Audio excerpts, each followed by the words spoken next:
Assalamualaikum warahmatullahi wabarakatuh.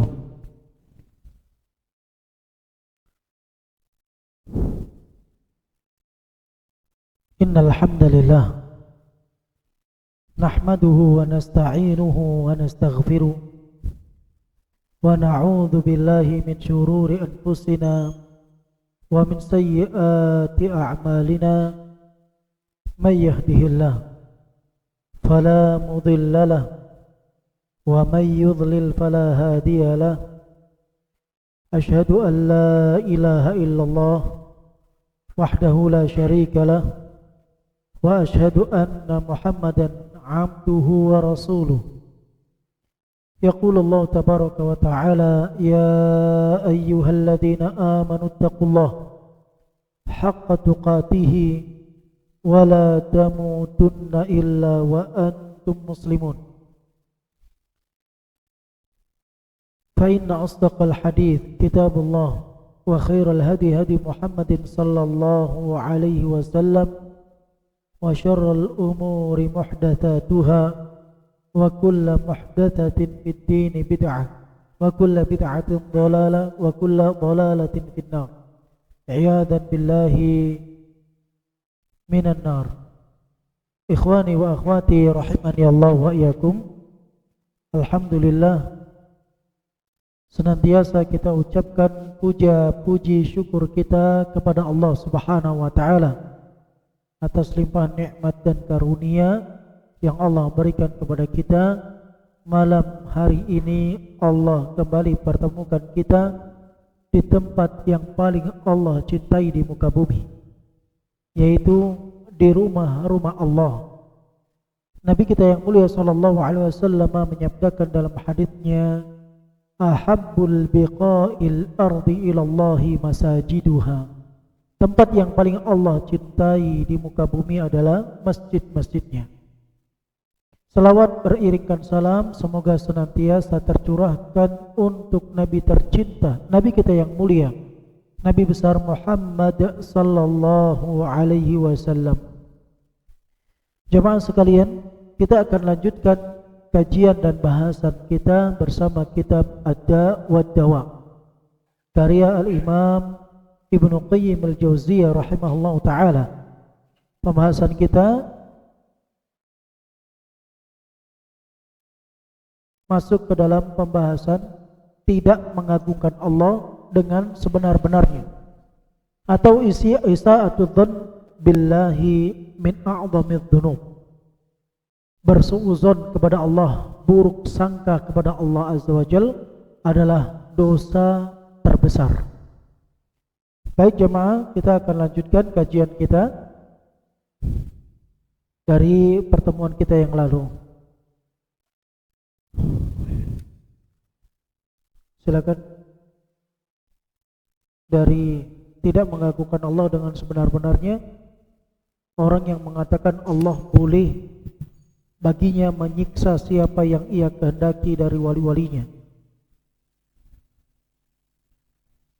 Kemarin kita sudah jelaskan beberapa kelompok-kelompok dalam penyimpangan mereka, dari kelompok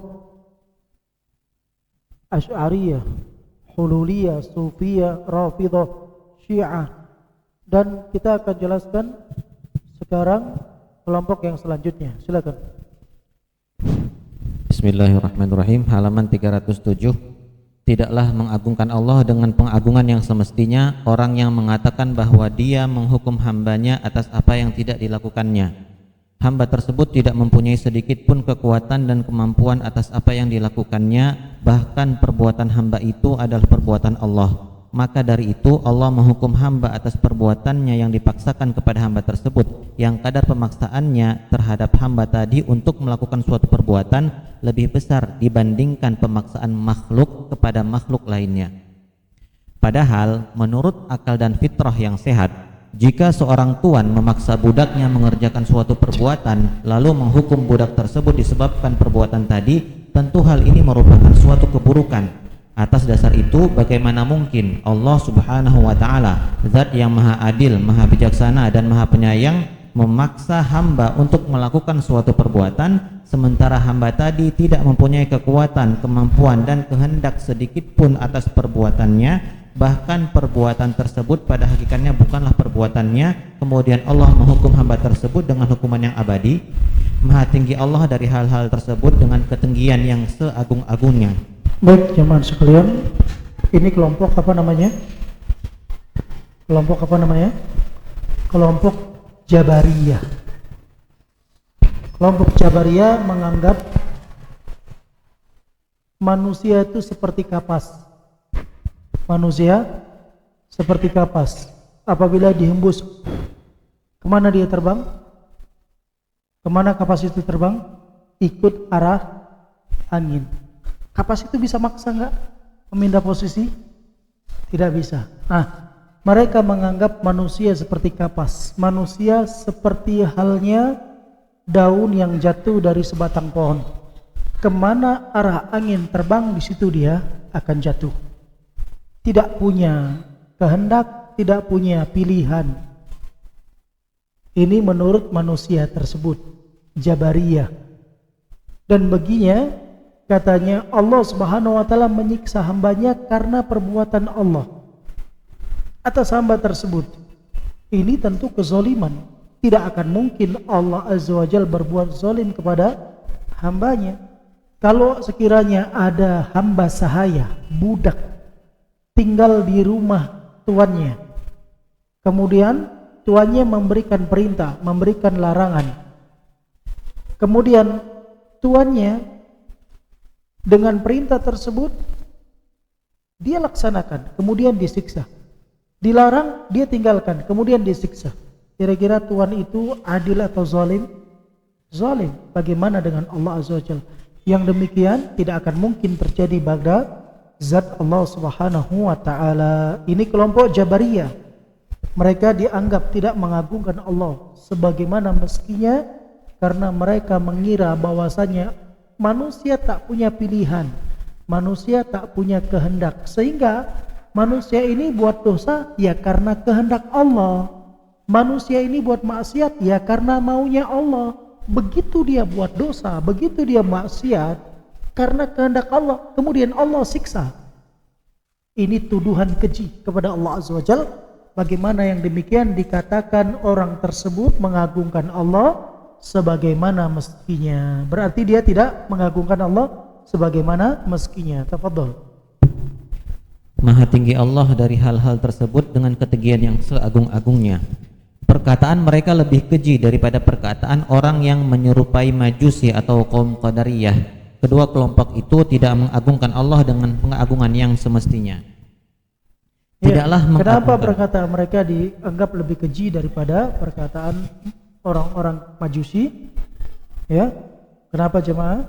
Karena orang Majusi menganggap ada makhluk yang mencipta selain Allah Azza wa Jalla. Ada pencipta selain Allah Azza wa Jalla. Bagi kelompok Majusi, yang menciptakan kebaikan adalah cahaya atau api.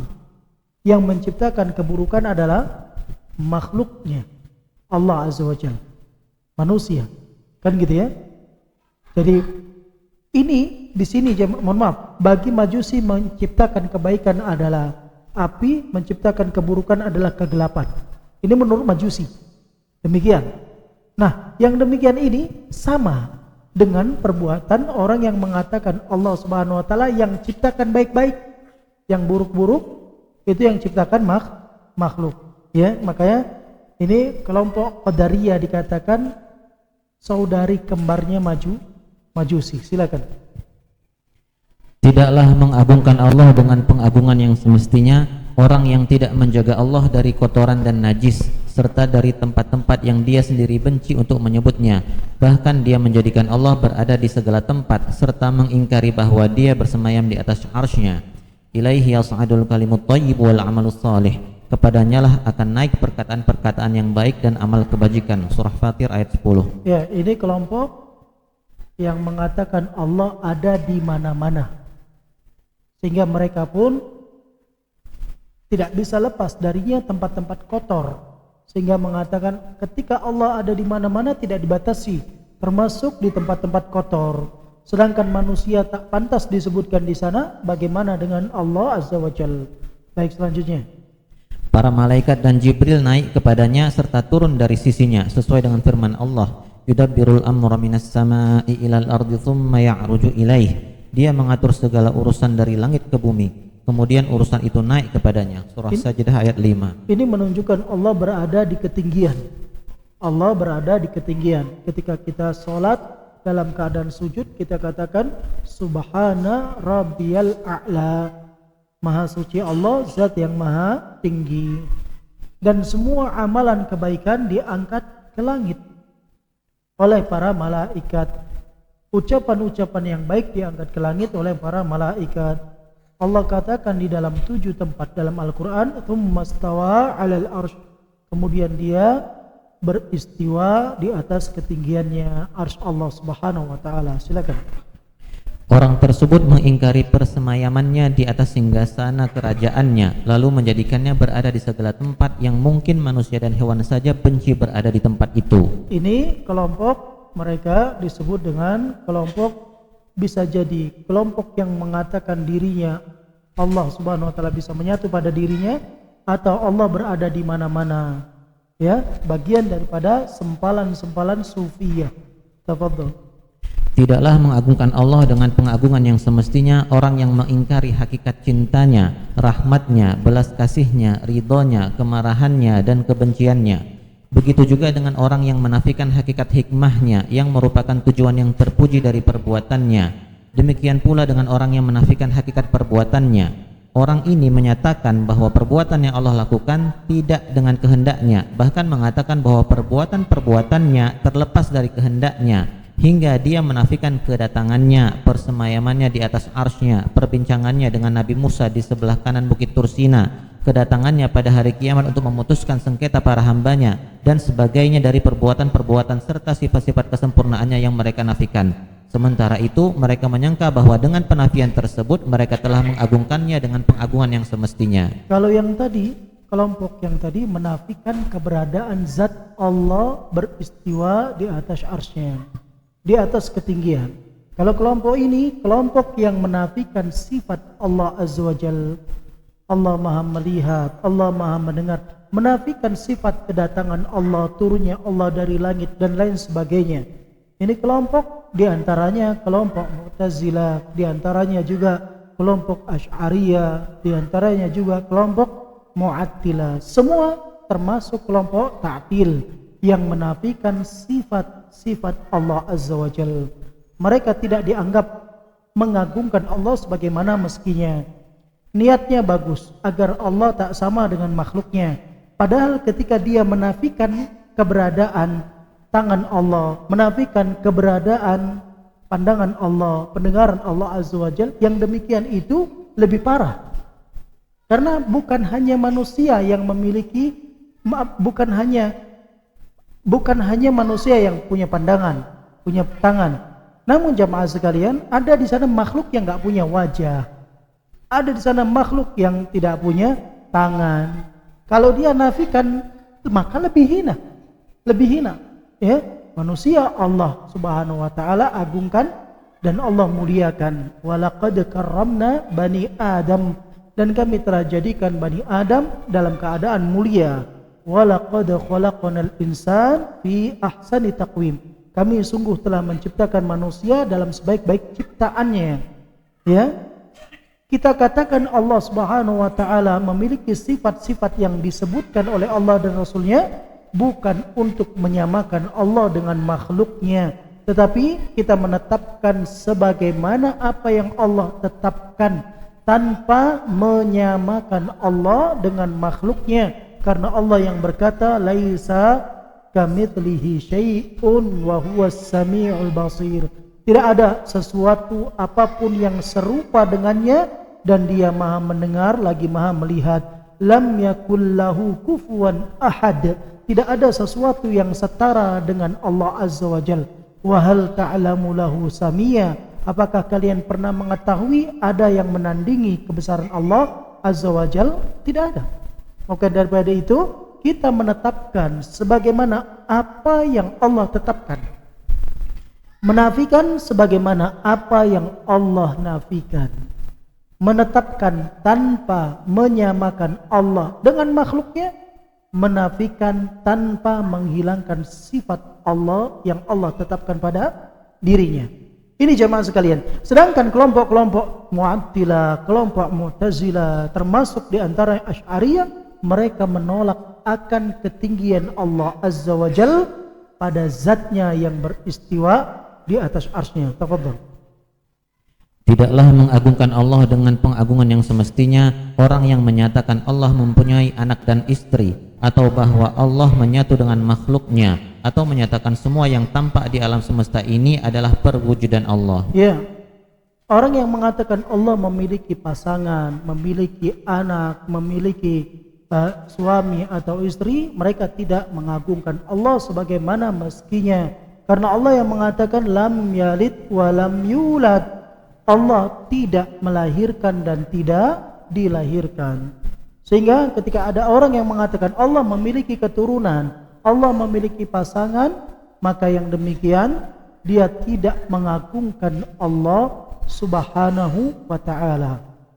Baik, selanjutnya orang yang mengatakan Allah Subhanahu wa ta'ala menipis pada tubuh manusia, dia dianggap tidak mengagungkan Allah Subhanahu wa ta'ala. Karena manusia makhluk yang lemah, sedangkan Allah zat yang maha tinggi, lagi besar, lagi maha perkasa. Tidak akan mungkin makhluknya itu Allah bersatu pada makhluk yang penuh dengan kekurangan, sedangkan Allah penuh dengan kesempurnaan. Juga orang yang mengatakan bahwasanya Allah setiap apa yang wujud di muka bumi adalah Allah Azza wa Jalla. Ini kelompok hululiyah.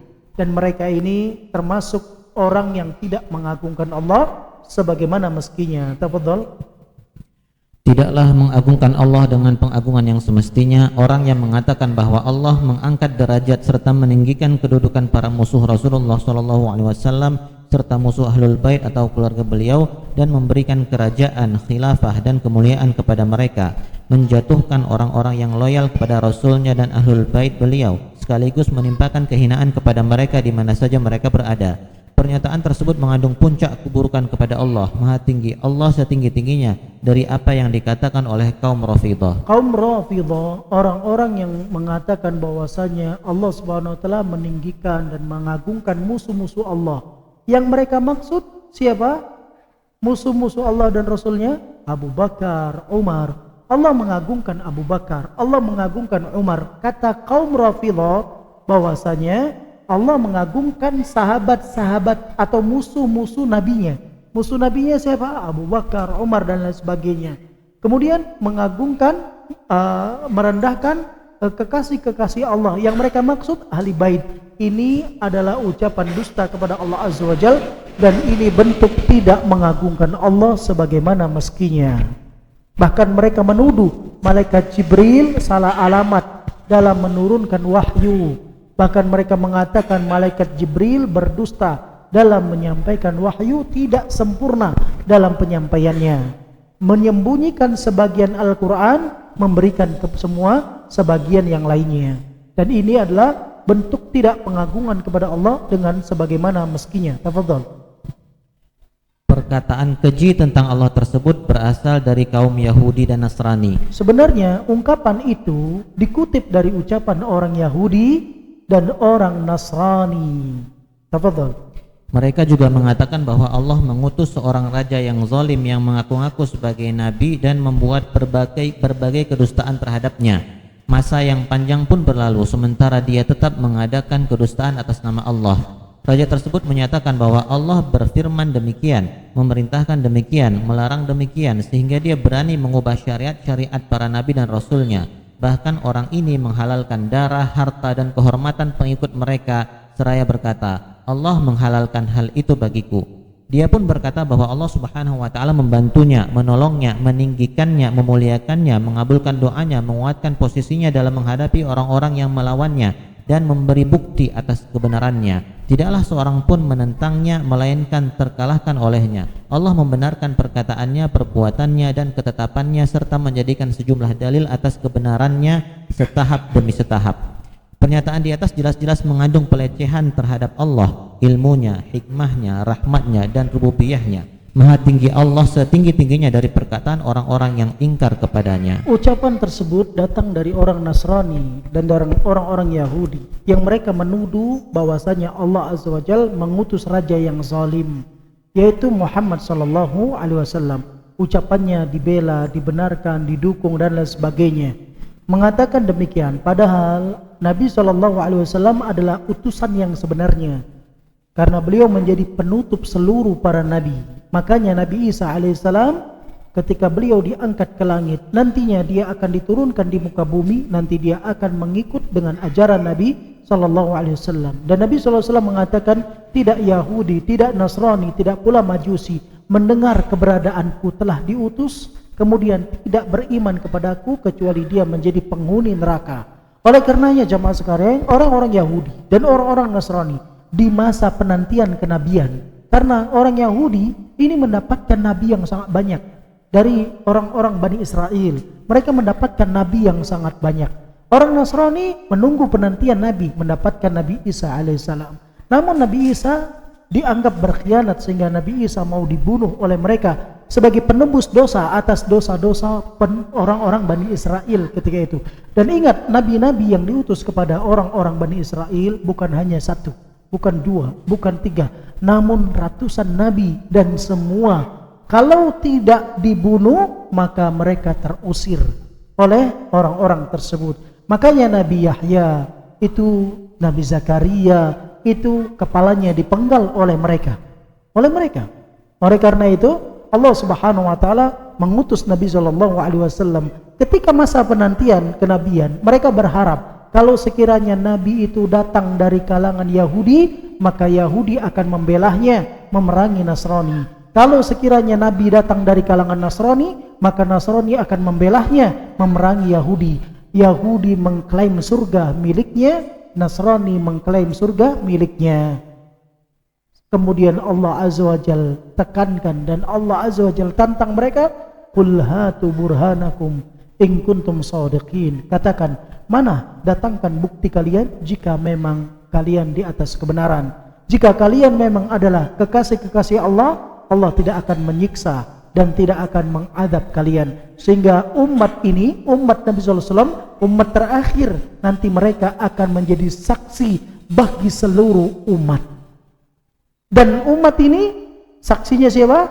Nabi SAW. Maka Allah katakan, wa ma ajabtumul mursalin. Apa yang kalian sambut dengan kehadiran seorang Rasul yang diutus kepada kalian. Satu-satunya manusia yang akan Allah tanyakan kepada diri kita, Muhammad ibni Abdullah sallallahu alaihi wasallam. Maka kenali dia, pelajari tentang sejarahnya, pelajari tentang agamanya, pelajari tentang ajarannya, pelajari tentang akidahnya. Engkau tak ditanya tentang ibumu, engkau tak ditanya tentang ayahmu, engkau tak ditanya tentang temanmu, tapi engkau ditanya man nabiyuk, siapa nabimu. Dan engkau harus bisa menjawabnya bukan karena pengetahuan, tapi karena engkau mengamalkan konsisten di atas ajarannya sampai hari kiamat. Selanjutnya, bandingkanlah perkataan di atas dengan perkataan Rafidhah sebelumnya. Niscaya kamu akan mendapati dua perkataan tersebut seperti ungkapan penyair di bawah ini. Ya, ungkapan Rafidhah, orang-orang Rafidhah Syiah, mereka hampir persis dengan ungkapan orang Yahudi dan Nasrani. Sehingga seorang penyair mengatakan, ya, dua susuan dari satu ibu saling bersumpah dengan sumpah darah selamanya tidak berpisah. Ya, dua susuan dari satu ibu saling bersumpah dalam sumpah darah yang selamanya mereka tidak akan pernah terpisah. Demikian jemaah, dan itu kita saksikan. Ya, di negeri kita sudah mulai nampak. Di negeri kita sudah mulai nampak. Kalau kita di Yaman, oh jelas sekali. Jelas sekali kalau di Yaman. Baik, silakan. Tafadhol, lanjutkan.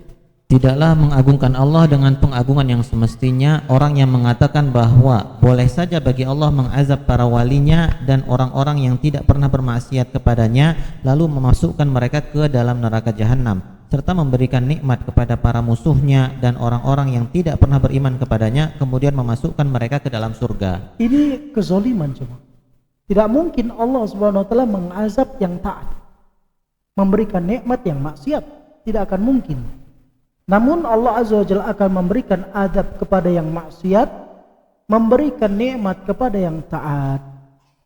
Surga disiapkan uiddat lil muttaqin. Allah siapkan surga bagi hambanya yang bertakwa. Kata Nabi SAW, a'dattu li ibadiyas salihin.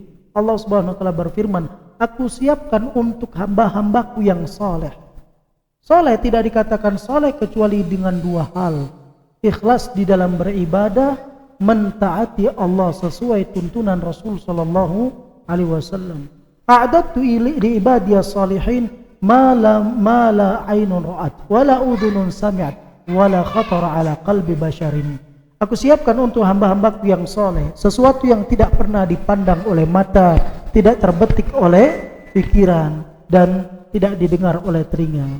Itu surga Allah Subhanahu wa taala disiapkan uiddat lil muttaqin wasari'u ila maghfiratin min rabbikum wa jannatin 'arduhas samawati wal ard uiddat lil muttaqin. Bersegeralah kalian untuk mencari ampunan Allah Azza wa Jalla, dan surganya yang luasnya seluas langit dan bumi Allah siapkan bagi yang bertakwa. Ucapan ini ketika dia mengatakan boleh saja Allah menyiksa kekasih-kekasihnya, menyiksa yang taat kepadanya, kemudian memasukkannya ke dalam neraka, kemudian memberikan nikmat kepada orang-orang yang maksiat, kemudian memberikan surga untuk orang-orang yang maksiat. Ini dia tidak mengagungkan Allah sebagaimana mestinya. Berarti dia mengatakan Allah berbuat zalim kepada hambanya. Wa ma rabbuka bidzallamin lil abid. Sedangkan Tuhanmu Allah tidak pernah berbuat zalim kepada hambanya. Sehingga Allah Azza wa Jalla mengingkari perbuatan mereka dengan puncak pengingkaran, dan Allah ajak untuk berpikir dengan rasional logika yang jernih bagi orang-orang yang berakal. Silakan. Menurut orang ini dua perkara itu sama di sisinya. Kabar darinya yang bertentangan dengan hal itu hanya pengabaran belaka. Dengan kata lain, tujuannya hanya pengabaran, tidak menyelisih hikmah dan keadilannya. Menurut dia Allah Azza wa Jalla cuma kasih kabar saja, nggak ada hikmah, nggak ada keadilan. Berarti seakan-akan Allah menciptakan makhluk dengan kesia-siaan, dan Allah tidak pernah berbuat sia-sia. Insyaallah ada pembahasan setelah ini. Tafadhal. Bagaimana kemurkaan Allah kepada orang yang mengucapkan ucapan tersebut? Silakan. Allah mengingkari hal ini dengan sebenar-benar pengingkaran, serta dia menjadikan keputusan tersebut sebagai suatu keputusan yang paling buruk. Allah Subhanahu wa taala berfirman, "Wa ma khalaqnas samaa'a wal arda wa ma bainahuma batila, dzalika dhannul ladzina kafaru, fawailul lil ladzina kafaru minan nar." Allah Subhanahu wa taala tidak ciptakan langit dan bumi dan apa yang berada di antara langit dan bumi dengan penuh kesia-siaan tanpa ada hikmah. Tidak mungkin Allah menciptakan langit dan bumi tidak memiliki hikmah. Kemudian Allah ciptakan sia-sia demikian saja, tidak memiliki tujuan, tidak akan mungkin. Ya, ketika orang mengatakan demikian berarti dia menganggap Allah Azza wa Jalla tidak memiliki tujuan dalam penciptaan langit dan bumi dan berserta isinya. Dzalika dhannul ladzina kafaru, itulah persangkaan orang-orang kafir kepada Allah Azza wa Jalla.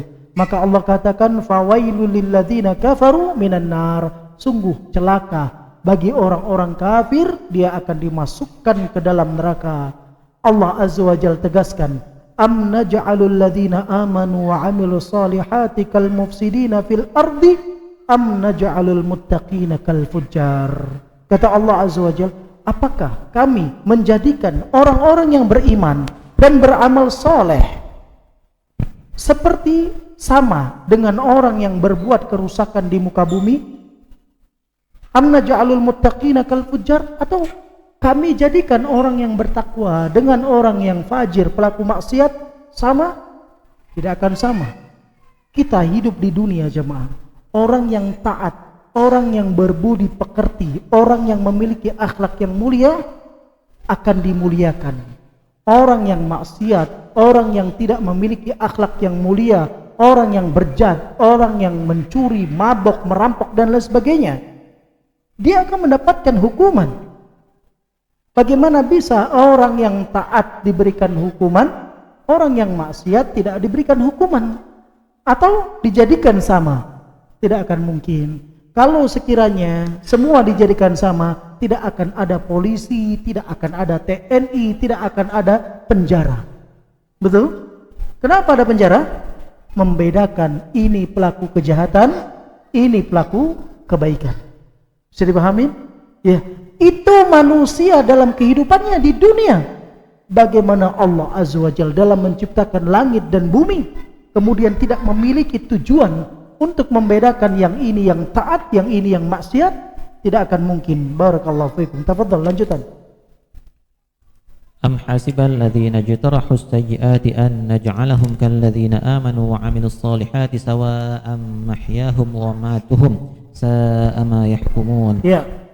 Atau di dalam ayat lain dalam surat Al-Jasiyah, dalam surat Jathiyah ayat 21 dan 22, Allah Azza wa Jalla mengatakan, am hasibal ladzina ijtarahu as-sayyi'at an naj'alahum kal ladzina amanu wa 'amilus solihat sawa'an mahyahum wa mamatuhum sa'a ma yahkumun.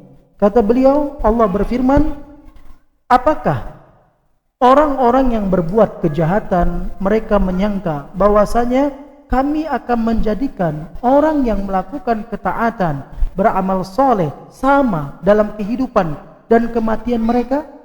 Sa'ama yahkumun, sungguh buruk apa atas apa yang kalian katakan itu. Sungguh buruk atas apa yang kalian katakan atau sangkakan tersebut. Wa khalaqallahu as-samawati wal arda bil haqq. Allah Azza wa Jalla ciptakan langit dan bumi dengan sebenar-benarnya. Walitu jaza kullu nafsin bima kasabat wa hum la yudlamun. Setiap manusia akan diberikan balasan sesuai apa yang dia buat, tidak satu pun diberikan kezaliman. Tidak satu pun diberikan kezaliman.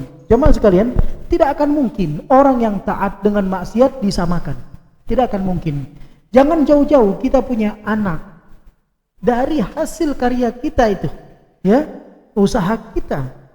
Allah Subhanahu wa taala ciptakan makhluk kecil tersebut yang tinggal di rumah kita tumbuh dewasa.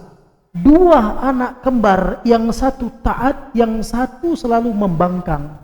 Saya tanya, siapa yang Anda sayang dan siapa yang Anda berikan pelajaran? Apakah dua-dua mendapatkan posisi kasih sayang yang serupa? Tidak akan sama. Itu manusia. Bagaimana dengan Allah Azza wa Jalla? Maka semakin taat semakin dicintai, semakin maksiat semakin membangkang, semakin dibenci.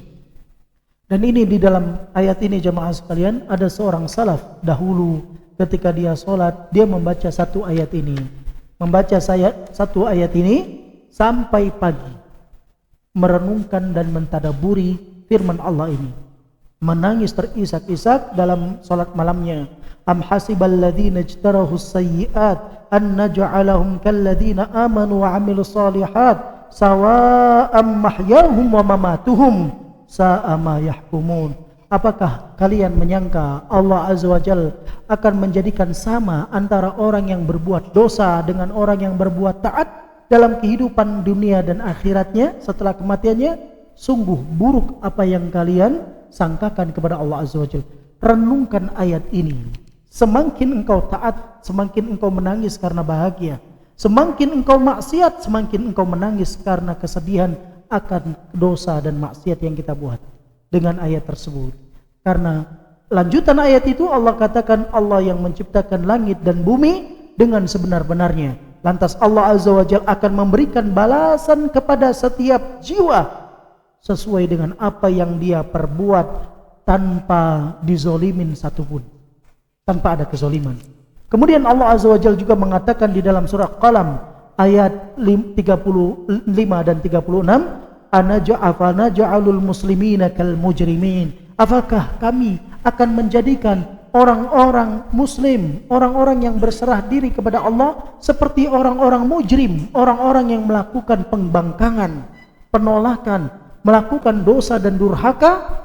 Malakum kaifa tahkumun? Gimana kamu cara berhukum? Tidak akan mungkin sama. Orang yang menganggap yang demikian sama, berarti dia tidak mengagungkan Allah sebagaimana mestinya, berarti dia telah suudzon kepada Allah Subhanahu wa taala. Kemudian jemaah sekalian, selanjutnya kelompok orang-orang yang menolak akan adanya hari kebangkitan, yang menolak akan adanya penghidupan dan kematian, orang-orang ateis. Silakan. Tidaklah mengagungkan Allah Subhanahu wa taala dengan semestinya orang yang meyakini bahwa Allah tidak menghidupkan orang mati, tidak membangkitkan orang yang berada di dalam kubur, dan tidak mengumpulkan para makhluknya pada hari yang orang baik mendapatkan balasan atas kebaikannya, orang yang berbuat keburukan mendapatkan balasan atas kejelekan yang dilakukannya, serta orang yang dizalimi mengambil haknya dari pihak yang menzaliminya. Pada hari itu Allah Subhanahu wa taala memuliakan orang-orang yang memikul segala kesulitan dunia karenanya dan mengharapkan keridhaannya. Dia menjelaskan kepada makhluknya perkara-perkara yang mereka perselisihkan, dan orang-orang kafir mengetahui bahwasannya mereka adalah para pendusta. Baik jemaah sekalian, ini adalah orang-orang ateis, orang yang menolak adanya penghidupan setelah kematian, kebangkitan dari kubur manusia atau dari alam barzakh setelah kematian mereka, dikumpulkannya setiap makhluk pada hari tersebut untuk memberikan balasan bagi orang yang beriman, bagi orang yang baik mendapatkan kebaikannya, bagi orang yang buruk mendapatkan keburukannya, bagi orang yang pernah dizolimi dia akan mengambil hak yang pernah dizolimi.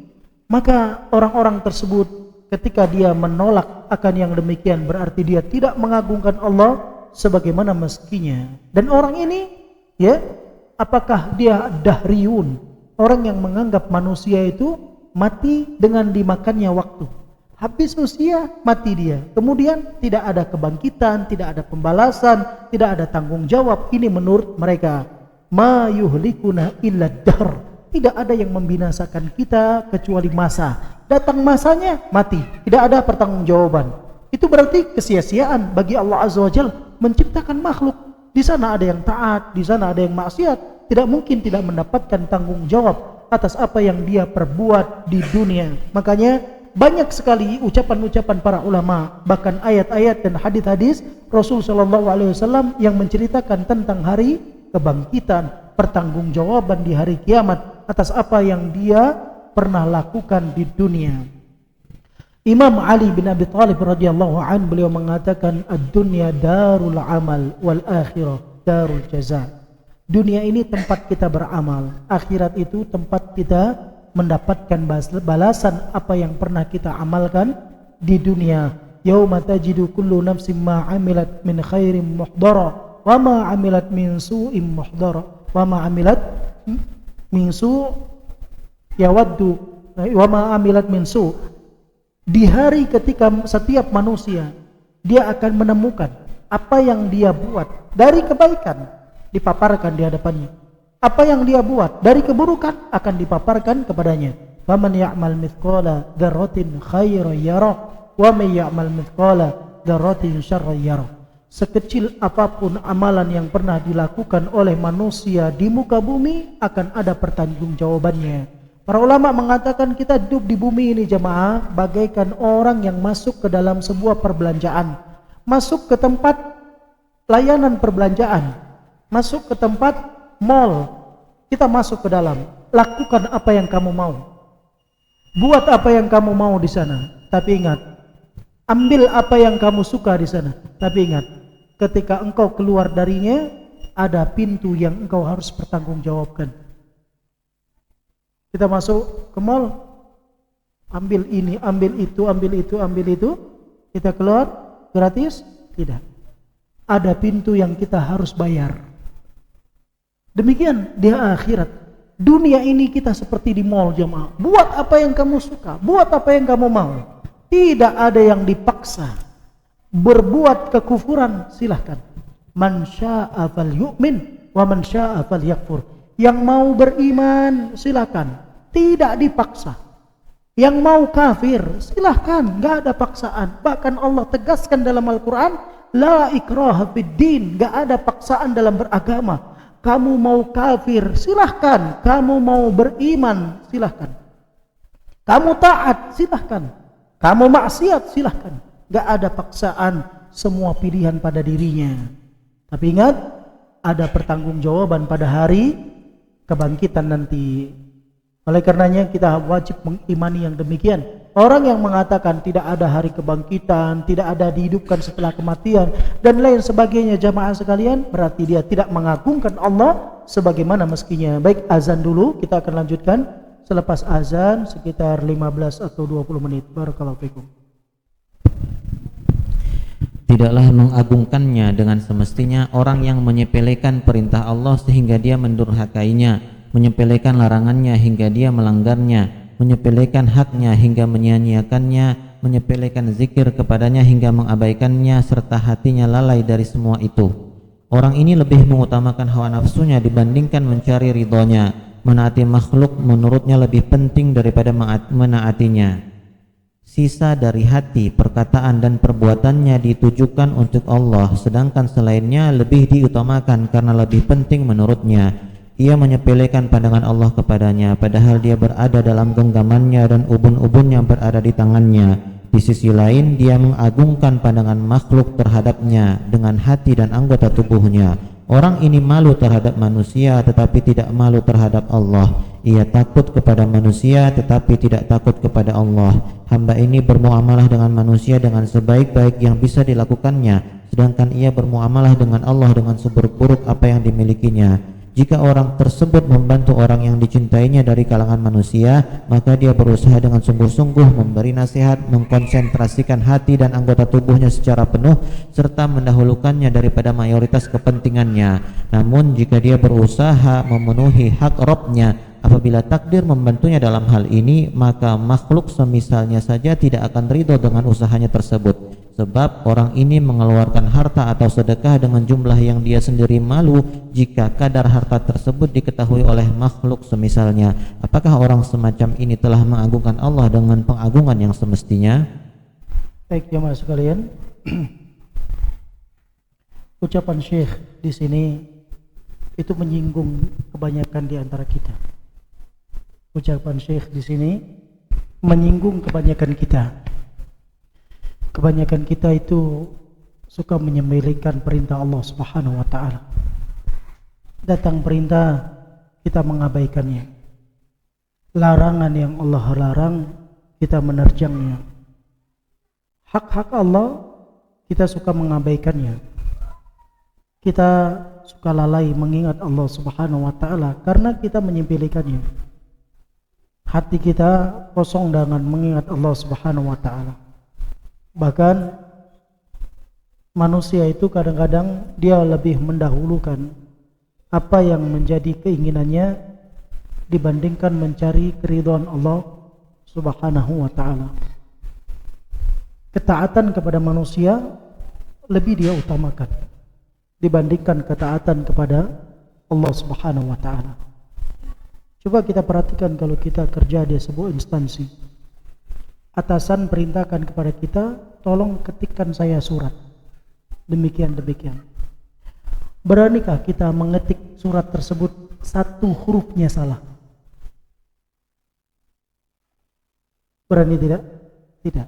Kita akan cross check 2 kali, 3 kali sebelum kita memberikan surat tersebut kepada atasan kita untuk dikirim kepada orang yang bakal menerimanya.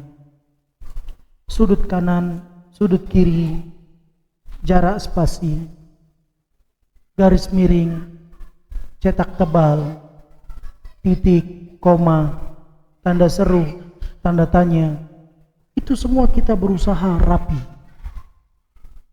Kalau yang memerintahkan makhluk manusia, kita takut, kita khawatir, kita merasa diri kita itu malu kalau saya salah sama manusia, tapi kepada Allah Azza wa Jalla yang demikian tidak terjadi. Yang demikian tidak terjadi.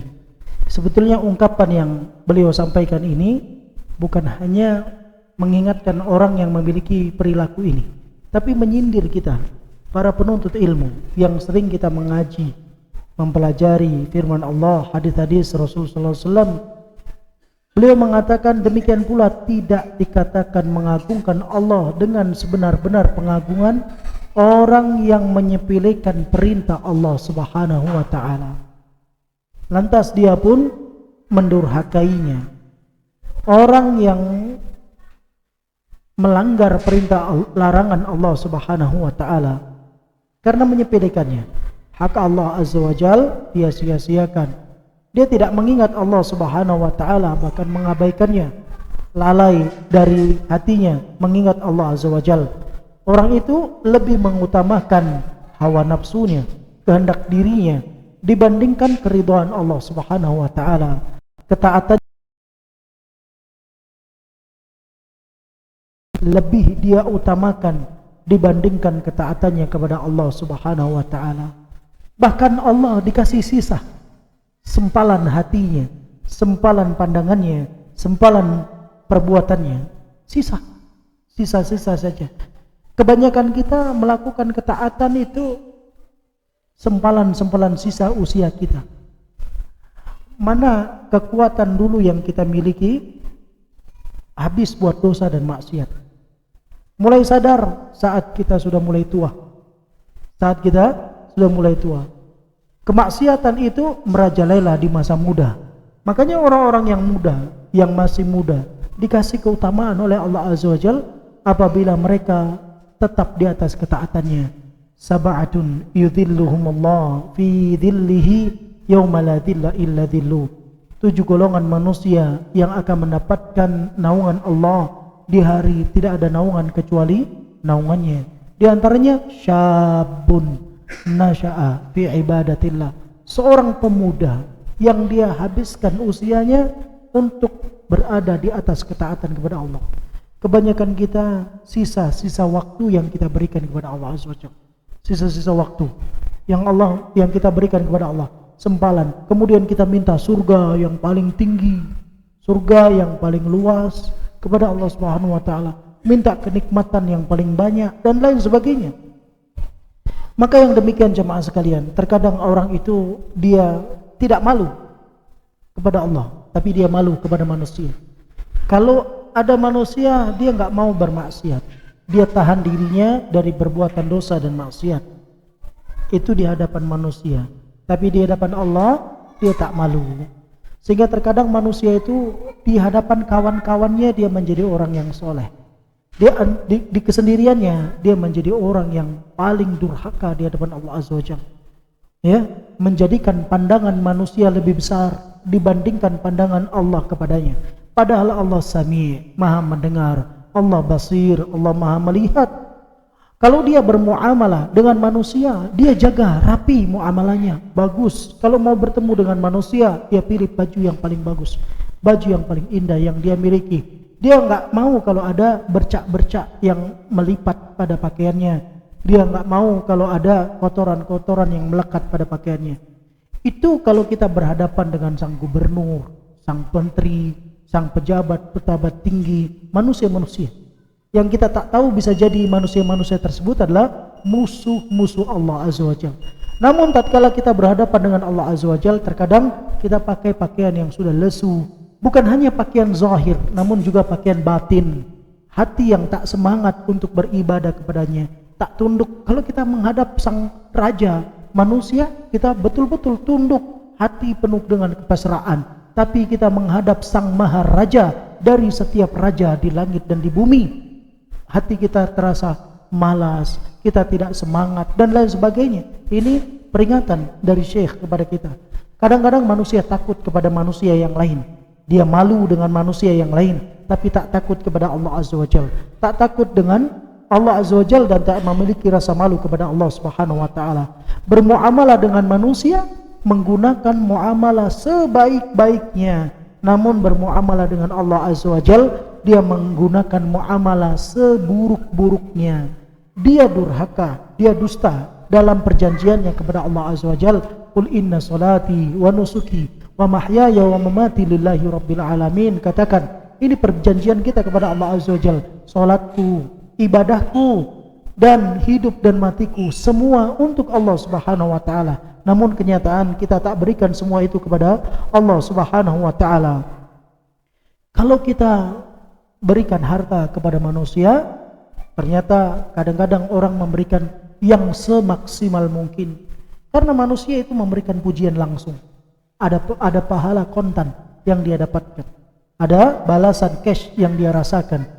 Namun Allah Azza wa Jalla sudah menjadikan surga yang luasnya langit dan bumi. Allah janjikan 700 kali lipat dengan lipatan-lipatan yang tak terhingga.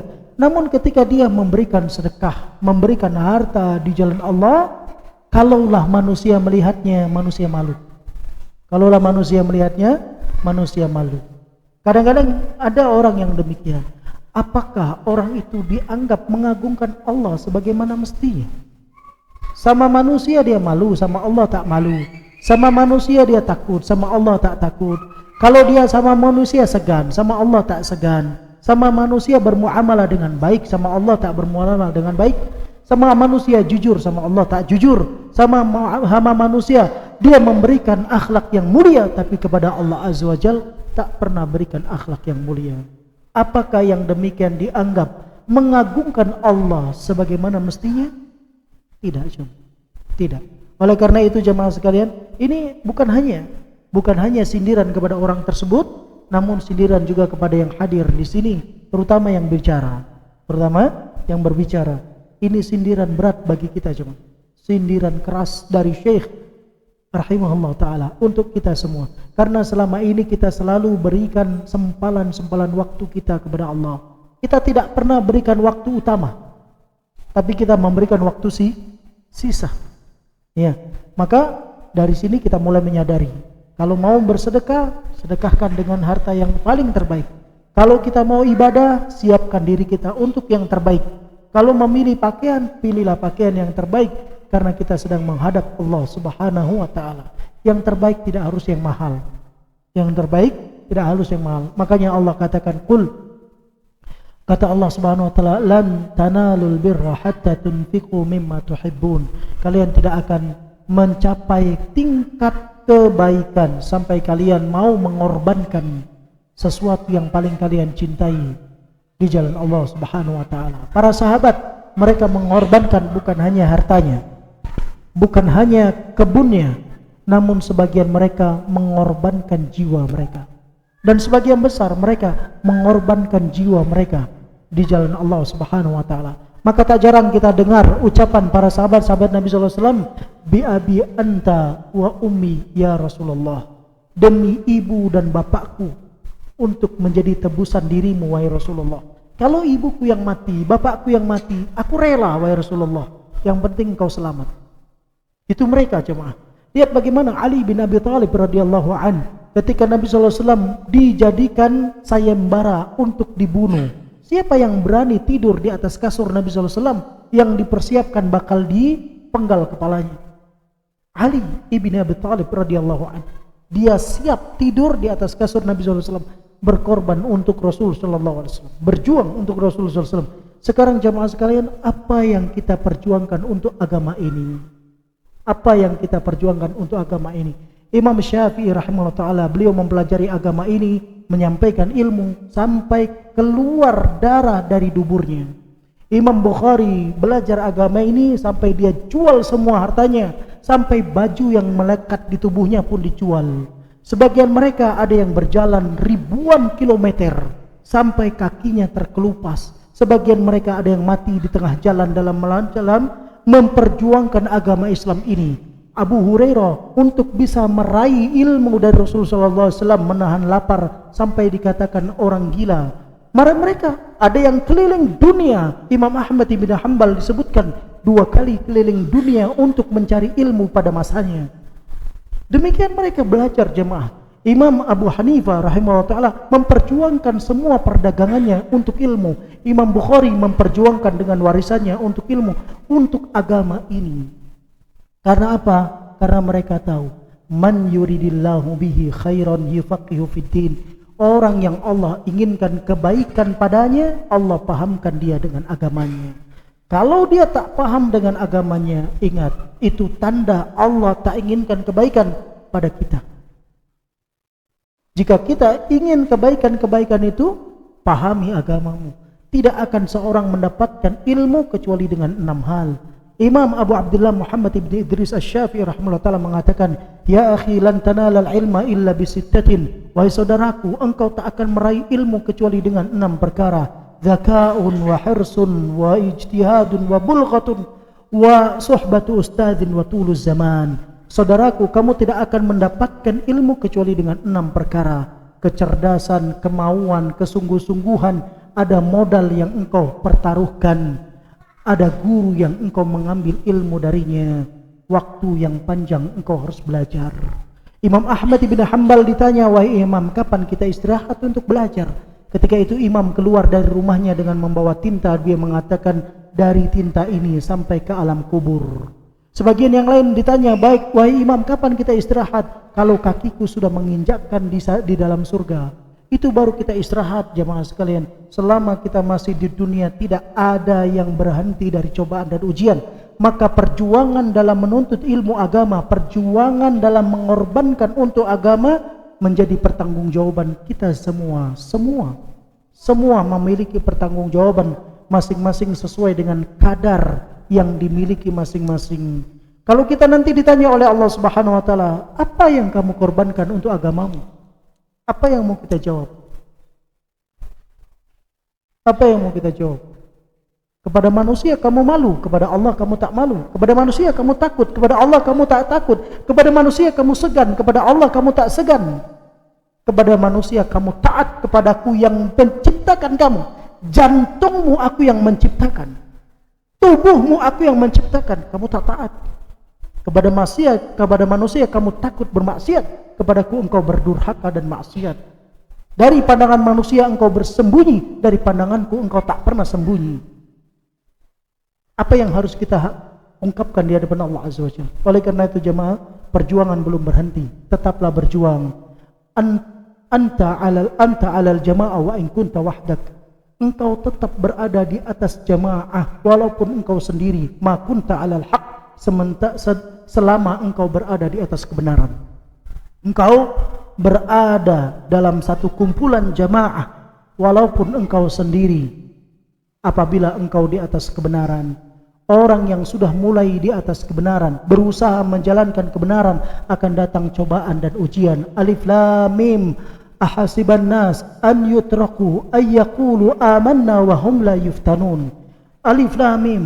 Apakah manusia menyangka dia ditinggal begitu saja, tidak dikasih ujian, sementara dia sudah mengucapkan kami beriman kepada Allah? Walaqad fatanna alladhina min qablihim. Kami sudah uji orang-orang sebelum mereka, agar Allah tahu siapa yang benar-benar beriman dan siapa yang pura-pura beriman. Untuk diseleksi, dilihat Allah Azza wa Jalla, siapa yang bersungguh-sungguh di jalan Allah, siapa yang pura-pura di jalan Allah Azza wa Jalla. Maka jemaah sekalian, pertanggungjawaban kita ada di hadapan Allah Azza wa Jalla. Dunia ini akan kita lewati, 70-80 tahun kita meninggalkannya.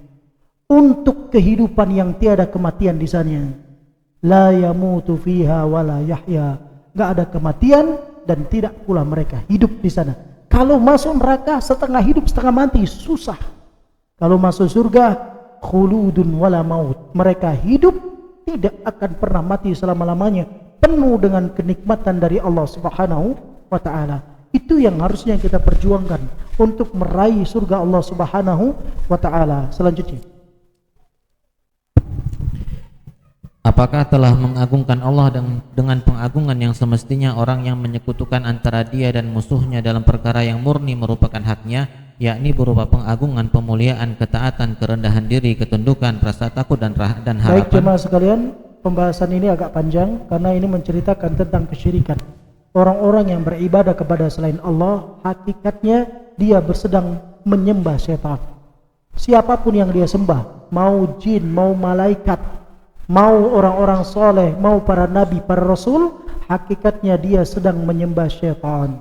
Pembahasannya insyaallah di pertemuan selanjutnya. Billahi taufik wa sallallahu ala Muhammadin wa ala alihi wa sahbihi wasallam. Subhanakallahumma wa bihamdika asyhadu an la ilaha illa anta astaghfiruka wa atubu ilaik. Assalamualaikum warahmatullahi wabarakatuh.